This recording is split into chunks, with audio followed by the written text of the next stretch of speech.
les pathologies associées au vieillissement, on constate qu'on a effectivement depuis longtemps décrit des mécanismes tels que le stress oxydant, l'inflammation, plus récemment des mécanismes qui seraient liés à la dysbiose intestinale, qui semblent être associés, en tout cas impliqués dans la survenue de pathologies liées au vieillissement.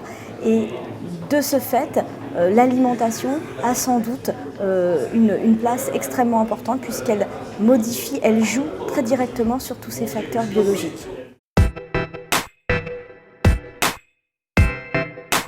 Depuis une vingtaine d'années, on a maintenant un certain nombre de données scientifiques qui objectivent les associations claires et robustes entre la qualité d'alimentation et la dépression.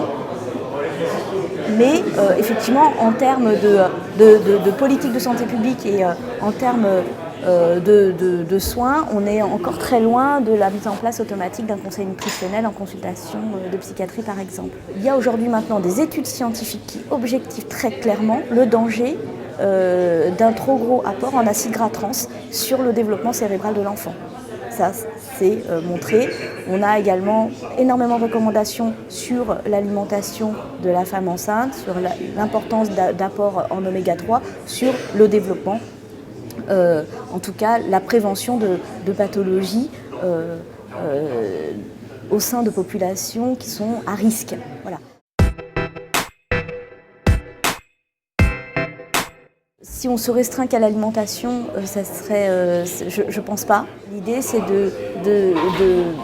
d'augmenter nos chances d'aller vers un vieillissement réussi en modifiant peut-être parfois quelques habitudes de consommation et qui, ce changement d'habitude ne signifie pas forcément privation. Au contraire, je pense que c'est plutôt libératoire de se dire que voilà, on peut revenir sur une cuisine conviviale qui nous fait plaisir, où on sait ce qu'on mange, où on prend le temps aussi de se dire de préparer quelque chose de bon pour nous et pour ses proches.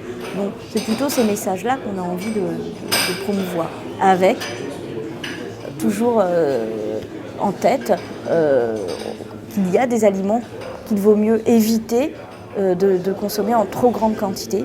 Et donc parmi ces aliments, ça on l'a montré scientifiquement, on a montré que les personnes qui avaient un profil alimentaire extrêmement riche en produits frits, en produits gras et sucrés, en plats industriels tout préparés, comme par exemple voilà, les plats préparés qui sont très riches en acides gras trans, avec des rajouts de sodium, de sucre, voilà, cette alimentation est une alimentation extrêmement riche de ces produits, eh bien, ces personnes diminuent de 40% leur probabilité d'achever un vieillissement réussi comparé aux personnes qui, eux, ont moins cette alimentation.